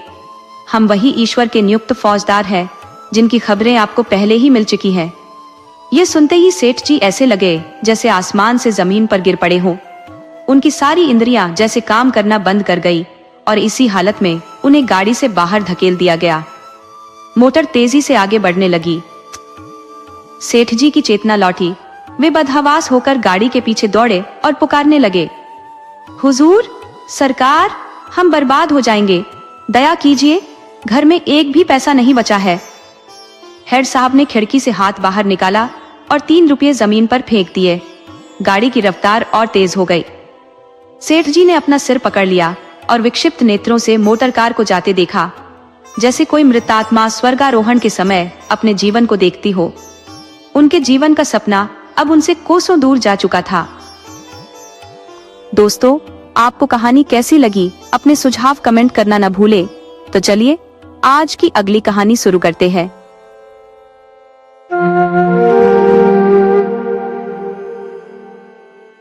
खुशदिल खान गार्ड की बीवी गुलबानो की खूबसूरती का मुकाबला कोई नहीं था। आसपास के तमाम गांवों में उसकी सुंदरता की कोई दूसरी मिसाल नहीं थी। एक अकेली गुलबानो ही थी, जिसे देखने के बाद लगता था कि बनाने वाले ने फिर कोई और रचना ही नहीं की। वो लंबी और कद में ऊंची थी, चेहरे की रंगत जैसे ताजे दूध का कटोरा और जिस्म जैसे नाजुक ताजे पत्तों की डंडिया। उसकी खूबसूरती ऐसी थी कि जैसे परियों की रानी हो, चांद की कतरन। मगर जैसे हर परी को कोई देवता पत्थर के किले में कैद रखता है, वैसे ही खुशदिल खान ने गुलबानो को दुनिया की नजरों से छिपा कर रखा था। पठानों में ये रिवायत थी कि अपनी बीवियों को ऐसे संभाल कर रखते थे जैसे वो ब्याह कर नहीं लाए, बल्कि कहीं से छीन कर लाए हों। मगर खुशदिल खान की बीवी की छाया तक किसी मर्द ने नहीं देखी थी। खुले मौसम में गांव की औरतें मिलकर शहर सौदा सुलभ खरीदने जाती। वो दिन औरतों के लिए एक मेले की तरह होता। सज धज कर, बुरके ओढ़कर, टोली बनाकर निकलती। सबसे आगे ढोल बजता और उसकी आवाज सुनकर दूर दूर से लोग रास्ता छोड़ देते।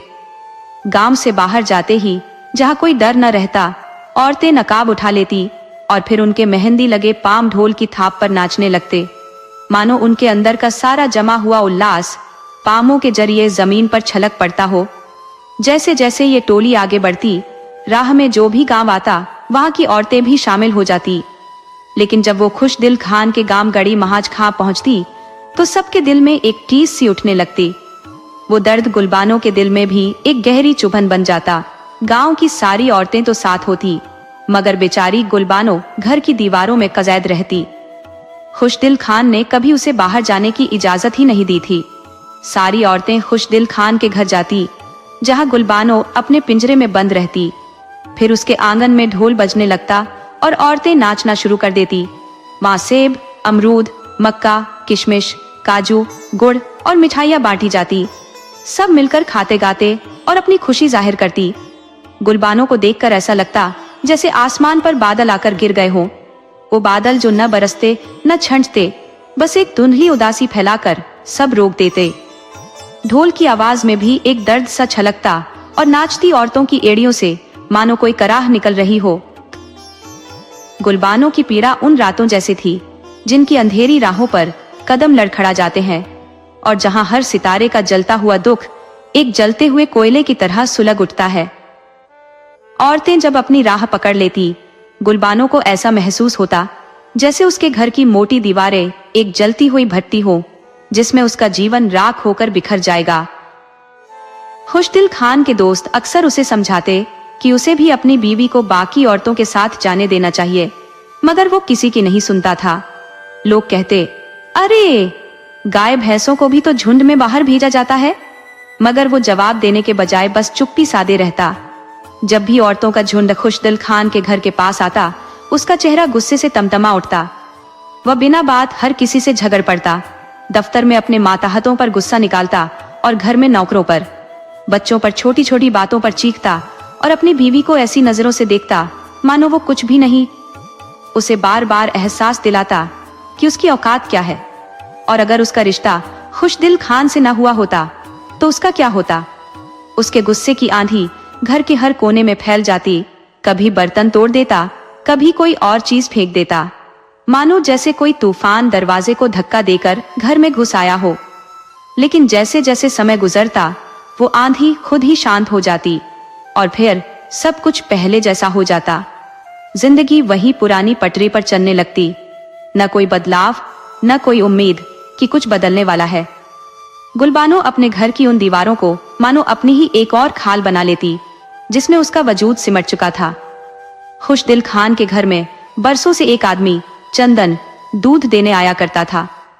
उसकी आंखें हमेशा कुछ खोजती रहती, पर गुलबानो का चेहरा कभी नहीं देख पाई। फिर एक दिन चंदन ने जैसे ही दूध की गागर आंगन में रखी, उसे एक झलक मिली। गुलबानो आंगन से गुजर रही थी। उसने चंदन को नहीं देखा, लेकिन चंदन ने उसकी एक झलक पकड़ ली। उसे लगा जैसे उसकी खूबसूरती किसी पवित्र सागर के पानी में धुली हुई हो, दूध की तरह सफेद, एक चमकती हुई सीपी की मानिंद। उस एक झलक ने चंदन को बादशाह बना दिया। चंदन जहां भी जाता बस गुलबानो की ही बातें करता। उसका चेहरा ऐसा, उसकी चाल वैसी, कपड़े इस रंग के, गहने ऐसे, उसके हाथ और चलते समय उसके पांव। उस साकार गुलबानो थी उसकी आंखों के सामने, और चंदन के मन में जो अंधेरा पसरा था वो जैसे एक बिजली की कौंध से रोशन हो गया। उन दोनों के बीच कभी कोई बात नहीं हुई।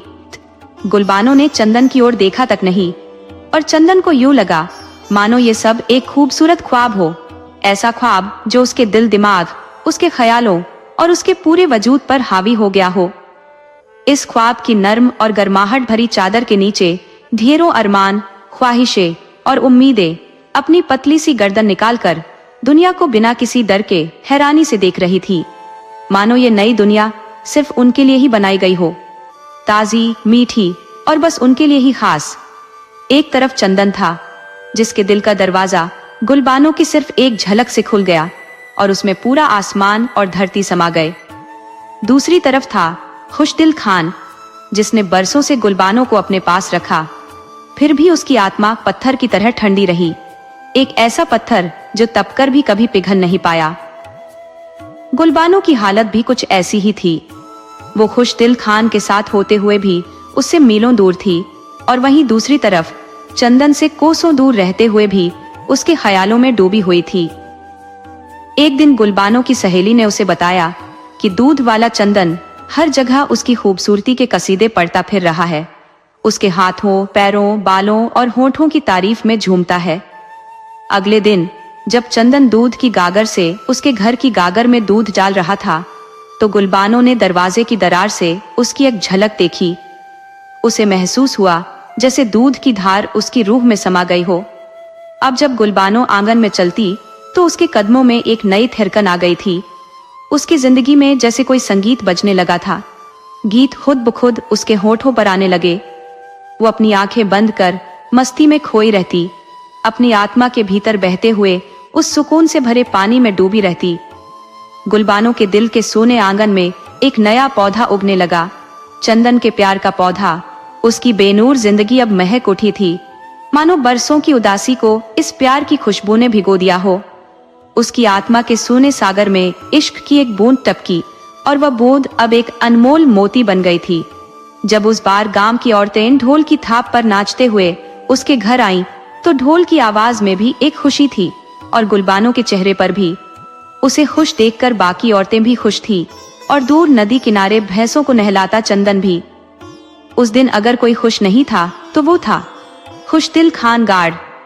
धीरे धीरे चंदन की बातें खुशदिल खान के कानों तक पहुंचने लगी। सुनते ही उसके दिमाग में गुस्से का तूफान उठ खड़ा हुआ। उसकी आंखों में जैसे खून उतर आया। इसी हालत में वह अपने घर पहुंचा। गुलबानो उस वक्त आंगन में कपड़े धो रही थी। हाथ में सोटा लिए वह कपड़ों पर ठप ठप मारते हुए धीमे स्वर में कोई गीत गुनगुना रही थी। तभी खुशदिल खान ने अचानक आकर उसके हाथ से सोटा छीन लिया और जोर से उसके सिर पर दे मारा। समझती नहीं, गाना हराम है। फिर उसकी बाह कसकर पकड़ी और घसीटते हुए उसे आंगन से बाहर ले आया। बोल, ये जो चंदन वाली बात सुनी है सही है कि नहीं? गुलबानो पूरी तरह खामोश रही। अपनी जिंदगी के एकमात्र सच को वह झूठ कैसे कहती?